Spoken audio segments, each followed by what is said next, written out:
I knew you guys would love it. I'm just that confident. Forbes magazine picked it up in 2021 as the best whiskey in the world. Wow. And I tell you, and the biggest, I get cold chills just talking about this, but the American Craft Spirits Association, we're a member of that group, that association. And in 2021 also, this rye whiskey won best in its category and won best in show.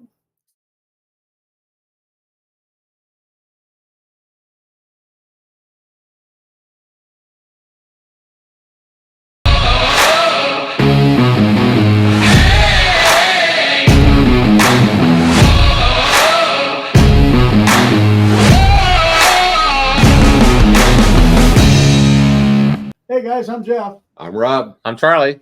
And welcome to Bourbon and Ballz. Tonight we have Marlene Holmes from Milam Greene with us tonight.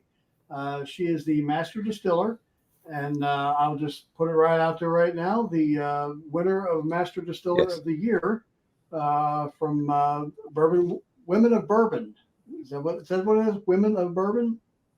Bourbon Women. Bourbon Women. Yeah. You can say it either way. Yep, it'll cover it. Yep.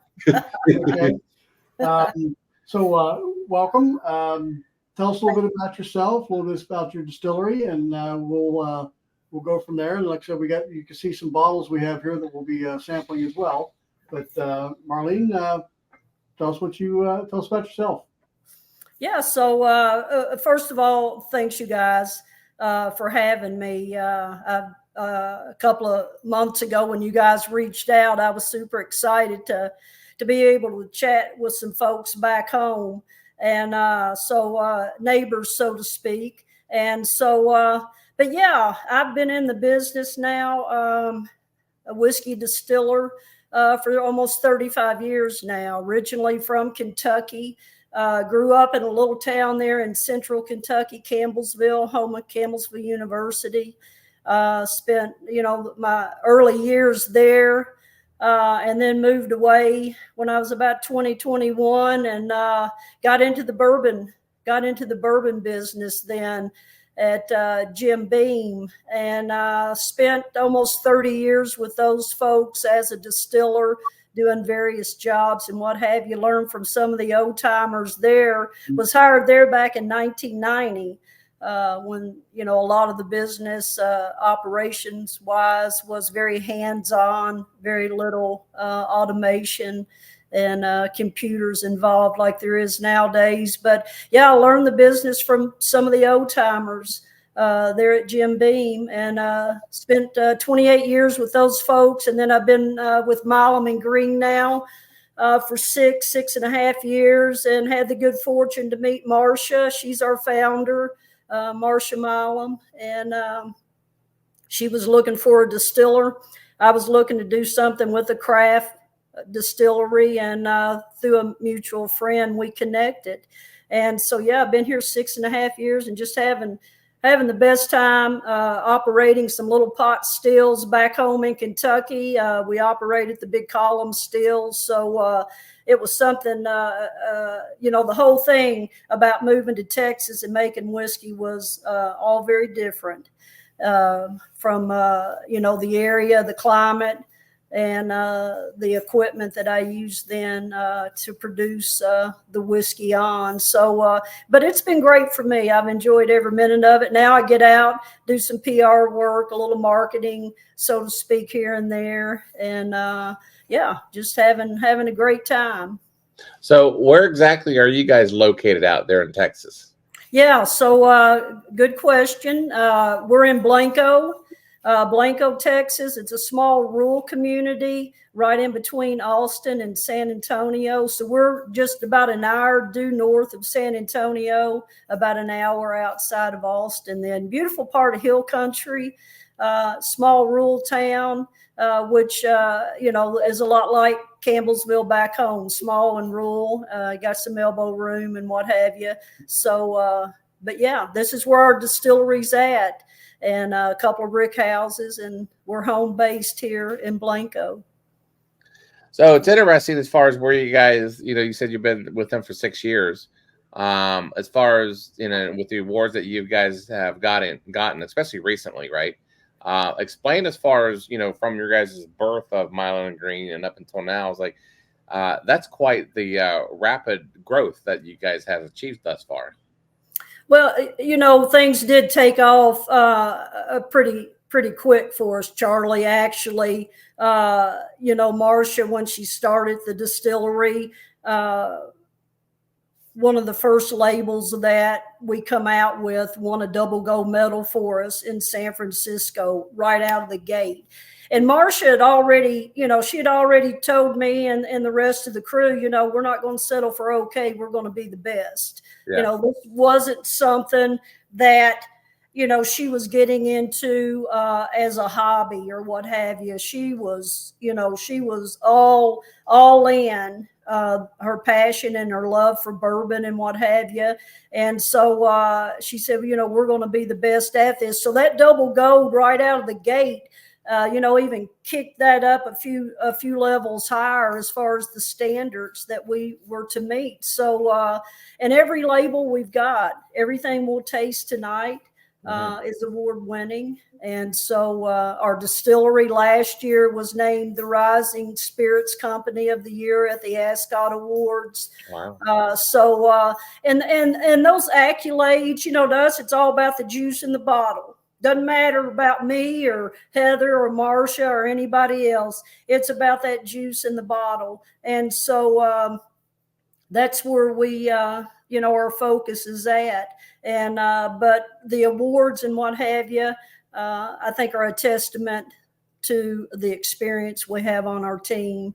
I've 35 years. Heather's been over 20 years. The boots on the ground here in the distillery have a couple of decades in distilling and brewing. So it's an experienced group of people that we have. And Heather's done a great job of putting together a very formidable team here at the distillery. And in fact, she won Master Blender of the Year last year, right? That's right. Yeah. Heather, her network of people that she knows and the business mind that she has.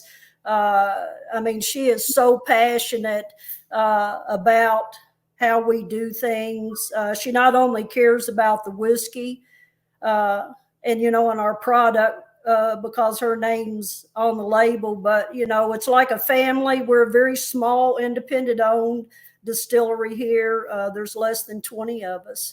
And she really cares a lot about the folks that work with her on this team. How many barrels do you guys produce a year? Yeah, so we do a lot of things, Rob, different than a lot of other distilleries. We're grain to glass. We source whiskey. We contract whiskey with Bardstown Bourbon Company up in Bardstown. We just started a contract with the Whiskey House that we run, actually our first run with them last month. So we've got whiskey that we're making up there. Now, our pot stills here at home, we're doing about almost 10 barrels a week here in our pot stills. Yeah. And we've got several hundred then, that we run up in Kentucky, and several thousand actually now that we have aging there in the rick houses up in Kentucky. Nice. So why don't we go ahead and tell the folks at home as far as what exactly do we have in front of us here? Yeah. So I picked the four. These are four of the core products that we have. These were all launched now. We started out, to give you a little bit more of a history about us, we started out as Ben Milam 8 years ago. And then when Heather Greene come on board with us in 2019, we transitioned then in late 2019 over to Milam and Greene. Okay. And so that's where the name on the label comes from. So these products are 5 years old, or not even 5 years old yet, the SKUs on these. But to start out with, we've got our triple cask. which I'll talk a little bit more about them when we get to them, but that's a 94 proof. And then we've got a rye whiskey we'll taste and talk about. We've got a bottled in bond that we're super excited about. We just released it a few months ago. And then the last one will be our very small batch, which we just launched last year, actually. Yeah. And that's the one I'm curious about. You mentioned that being a flavor bomb. Yeah, right.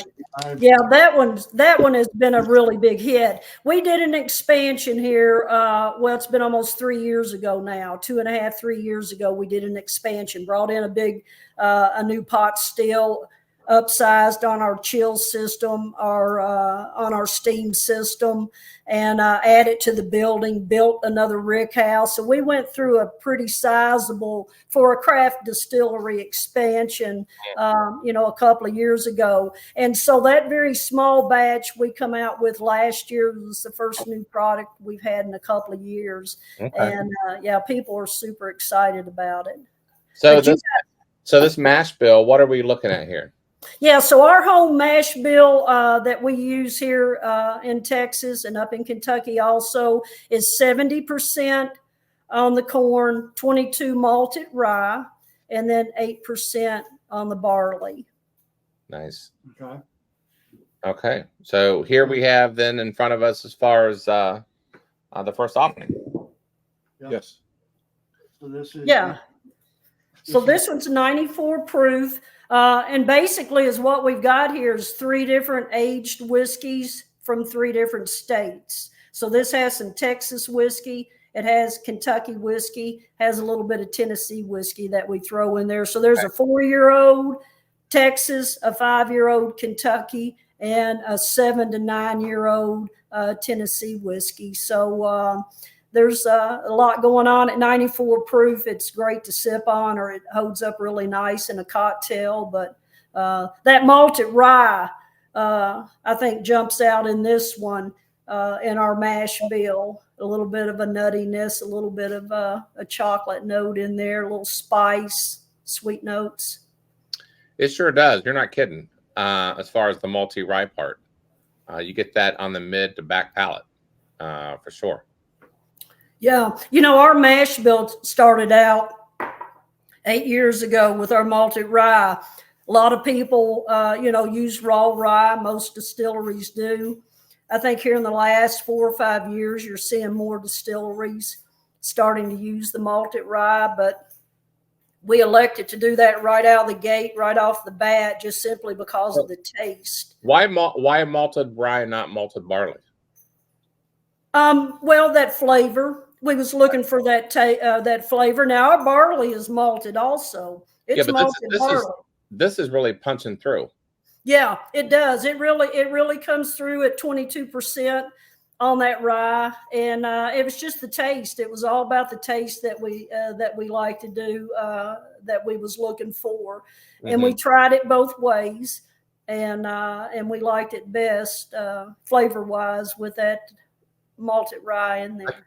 I can see why. I mean, this is really punching through as far as the mid and the back end of it. Like, you really got something going on there. Yeah. It's a sweet mash. That's something else, we do as a sweet mash also. And we use 2 different yeast strains. We'll switch those yeast strains out throughout the week. We'll do a couple of mashes fermentation wise with 1 yeast strain, and then the next couple of days we'll use a different yeast strain, and we just exchange them back and forth, and then run them through. We mingle them, run them through the finish still then together to give us something a little different, a little unique, other than what. All right, well, let's move on to the second offering that we have here. What do we have here? Yeah, so this is our rye whiskey. Oh yeah, I'm ready for this one. This is this one is MGP rye. Okay. Comes out, right there, a neighbor pretty close to you guys. Sure. MGP, they do a great job. But I tell people now, when this comes through our front gate, it's MGP rye. When it goes out our gate, it's M&G. It's Milam Greene. It's a totally different animal. It's got yeah, explain that as far as, you know, Yeah. when it comes to you guys, what happens to it? Yeah, it's a totally different animal. We completely changed that product. So it's what we do. We generally dump about 12 barrels. So those barrels can mingle together. You know, every barrel's just a tad bit different. Mhm. So we take about a dozen barrels, mingle those barrels together, and then refill tiny port barrels, port wine barrels. And those barrels are fresh, they're wet, they're wrapped. When they come in, we do an inspection on them before we even put our rye whiskey in them. But and then we let it sit. We let it sit anywhere from, you know, a few months up to maybe 6 months or a year, Okay. year and a half. It just depends on how fresh those barrels are. Boy, this is like a straight rye. If I don't know if that's even a word, but this is like, man, if this is ever a rye, I don't know what isn't. Man, Yeah. it's a strong rye. Yeah. The mash bill on it is a 95, so it is a Okay. rye whiskey. Yeah, it is a this is rye like- whiskey. But Boy, our intent is Nothing to but rye. leave it in that tiny port barrel just long enough to kind of soften up, you know, that rye, soften up that spicy, peppery note just a little bit, and give it just a little bit of that port rye Good night. sweet taste there. Yeah. This yeah. is one of the stronger ryes I've ever smelled. So No kidding. Yeah. Rye. What five? What's the other five? Probably malted barley. Barley. Yes. Yes, it is barley. Yes, it is. You Yeah. gotta have malted barley anyways and everything, right? Just in order to oh crap. Just as far as the process of making whiskey, you gotta have that malted barley. Yeah, you want that barley in there. I've seen what can happen if the barley's not there, or for whatever reason it gets scorched, or your cook What gets does happen? What oh does man, happen? it's like peanut butter. It is like peanut butter. It will set up. We had a cooker one night. Was working second shift. Hell, it was 8, 9, 10 o'clock at night, and we started hearing that cooker, big old 8,000 plus gallon cooker, started kind of acting like it wanted to dance down there on the mash floor, and we was like, holy cow, what the crap's going on, you know? And our thoughts were that the agitator was going out. You know, the big mixing blade in those big cookers are monster in size, and we thought, man, you know, the agitator's going out on us. Well, about that time, that agitator just stopped, and we thought it was the motor. So we take the steam off the cook. We're at about 175, 180 degrees on that cook. There's nothing in there but corn, a little bit of barley, and then slop and water. And we raised the man head up on that big old cooker, and man, you could have stuck a blade in the middle of it, and it would stuck. Really? So it was like what happened in there. Yeah. And we determined is what happened is our malted barley, when it went in, either that slop was too hot, so it scorched it killed it before it got mixed in. But yeah, Wow. you want that barley in there to help give you that conversion. Wow. Yeah. So Wow, that's a pretty good story there. I love that. So it took us like 2 days to get that cooker empty. We had to flush hot water up through the bottom of it, and then we would pull a little out and then push more hot water. Yeah, and it took us a long time to get that old cooker. So how do you keep it from scorching again? Do you regulate the temperature lower? Is that what you do? Well, you know, Rob, is what happened on that. You know, there being, you know, we had sour mash, we had that thin slop coming back going into our cooker. And is what happened is our chill water on those slop coolers went out on us. Mm-hmm. So instead of cooling that slop down from maybe 150, 60, 70 degrees down to like 80 or 90 degrees or 100 degrees, it didn't cool it at all. It just went in there at that higher temperature. And just so happened where the malt went into the cooker was right in line with where that slop went in as well, and it just killed that barley going in. Yeah, right. Wow. All right. Well, let's taste this. Let's taste this fine rye. Yeah. Oh, man. It is rye like no other. I'm excited. Yeah. Now this rye guys, is it's a double gold winner for us. Forbes magazine picked it up in 2021 as the best whiskey in the world. And I tell you, and the biggest, I get cold chills just talking about this, but the American Craft Spirits Association, we're a member of that group, that association. And in 2021 also, this rye whiskey won best in its category and won best in show. So What are we trying now? This is the Bottled and Bond 100 proof. Okay. This is the you just released this one, didn't you? we did. Yes. We have patiently been waiting. And, you know, that's the thing is, you know, you've got to wait and let it do its thing. And we're all into that. You know, everything we do is about taste, from the grains coming in to the whiskey going out the gate. It's about taste. And so, but this whiskey here, we just introduced it just a couple of months ago. Now, this is our Kentucky juice. This was all distilled up in Kentucky, our first run with the guys there at Bardstown Bourbon back in November of, that would have been 2019, November of 2019. So it's been sitting up there aging. We did bring it here to Texas, let it finish out the last few months until we thought it was absolutely ready to go. But yeah, it's a Bottled and Bond 100 proof, and it's our sweet mash, 70% corn, 22 with that malted rye in there, and then got that malted barley as well. Yeah. Well, I mean, I'm tickled to death to try this fourth one, because if you saved the best for last, but I mean, shit. I mean, I'm just saying. I mean, the first three are damn good. Well, I tell you, Charlie, you love that rye, so you're really going to love this, because that rye whiskey helps us make this label. So it's what we've got here. So this is our 5-year-old Kentucky juice, Sure. and it's also some Tennessee whiskey.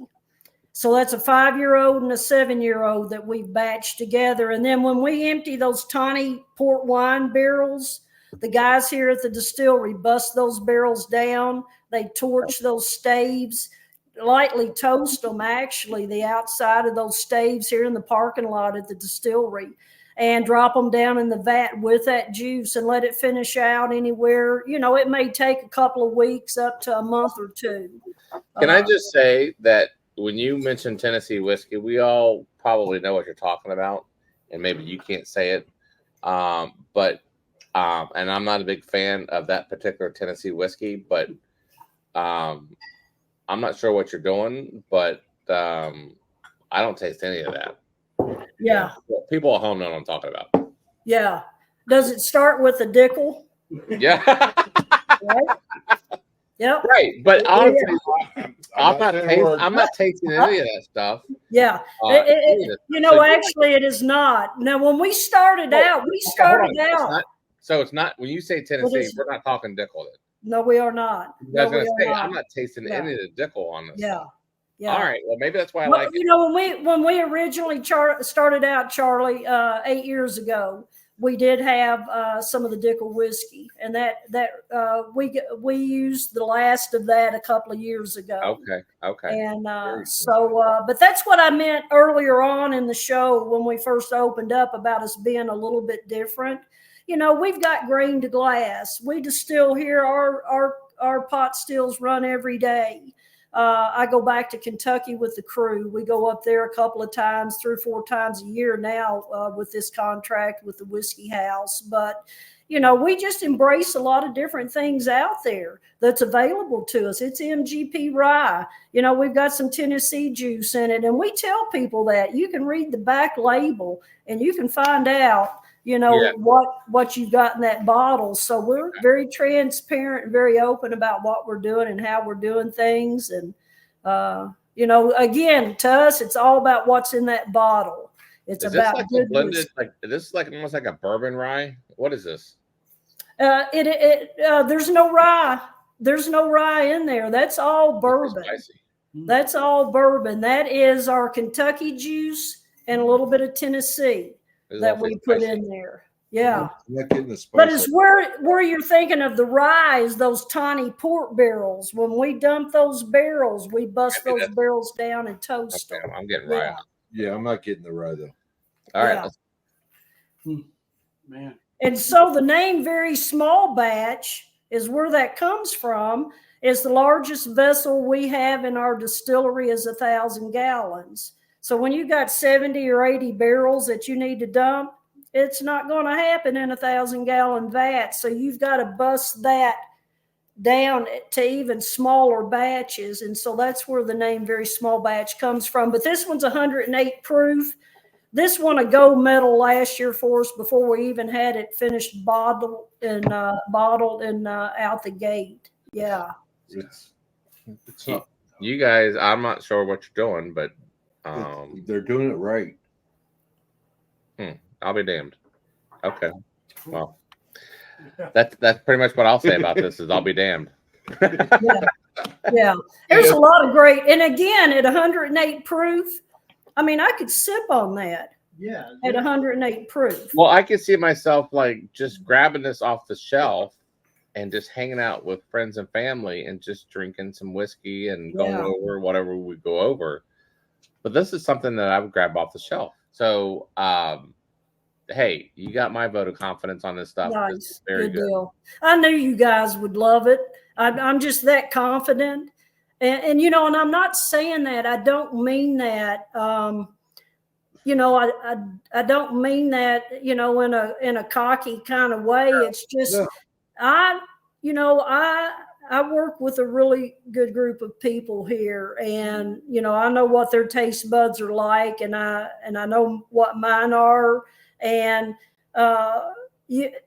people, you know, I tell people all the time, I work with our distributors and what have you, and people can be very confident that when they see a bottle of Milam Greene, you know, it's not only a beautiful bottle and a beautiful label, but what's inside is great. It's going to be great. Well, you have a lot to be proud of, and I appreciate this. I think what we're going to do here is end it here, at least for our regular viewers. Yeah. Maybe for our Patreon, I think Marlene has offered us maybe a little bit of a tour around the place, and that'll be for our Patreon viewers. Okay. Sounds good. So, guys at home, hey. I hope you guys enjoyed this view. It went a little bit longer than usual, but you know what? When someone has something important to say, we listen, and I think you guys enjoyed it, and it shows as far as in your guys' spirits. If you guys are in Kentucky, Indiana, stuff like that, I looked online. Maybe I am wrong. Maybe I saw it at Party Source. I can't remember sometimes, but you guys have our recommendations for sure for Milam Greene. So absolutely. Cheers to you all, Marlene. Thanks. For those viewers, go to our Patreon, and we're gonna do some behind the scenes things. But until next time, my God, this is very good, Jeff. Thanks for hooking us up. All right, guys. Until next time, Marlene, you stay with us though. But until next time, for you viewers there, I'm Charlie. I'm Rob. I'm Jeff. We'll see you guys next time. Cheers. Cheers. All right. Thank you.